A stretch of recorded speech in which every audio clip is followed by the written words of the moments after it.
Center dagi lakleba security forces singna Manipur da Kumhei Yengduna Leiba amade hauzik thokliba misimina kaya ase Khamjinba ngamloidabo oirabade Lamdam Asida Leiba Yaroi haina Manipur ki Chief Minister Nongthobam Birena phongdokre wafam asi ngasi First Manipur Rifle Ground da pangthokhiba 52 suba Manipur Statehood Day gi thauramga mari leinana phongdokhibani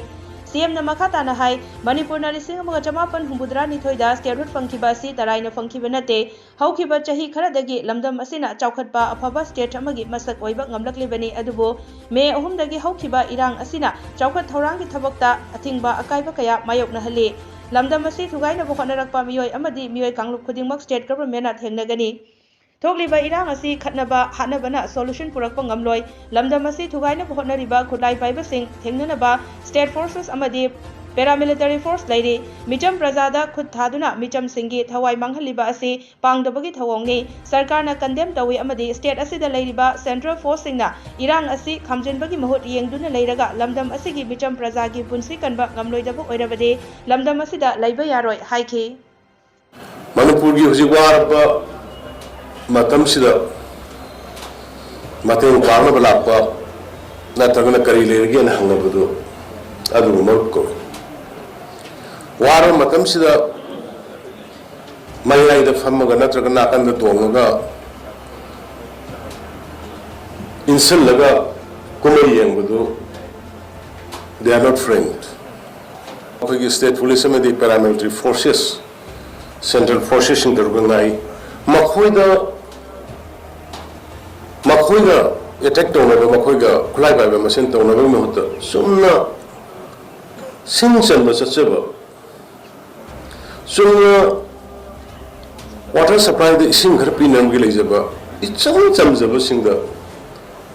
khulai pairaga changla le attack to banga mapagi yamna ka watli tawai ba posuk sidani khoina kitang wakhalda mawon khalakpa horis state protect over zalai gardi state se protect over tai zalai gardi state se ki praja mayambu innocent mayambu protect over tai adu protect over the state su protect over the praja ki life se protect over the body more the sida hen makha chatharga leibi moral right anybody yenna ko bunate mo koi masen hana badu yenna ko bunate security sing, central forces sing. You are not invited here to observe, to see what is happening, what is going on.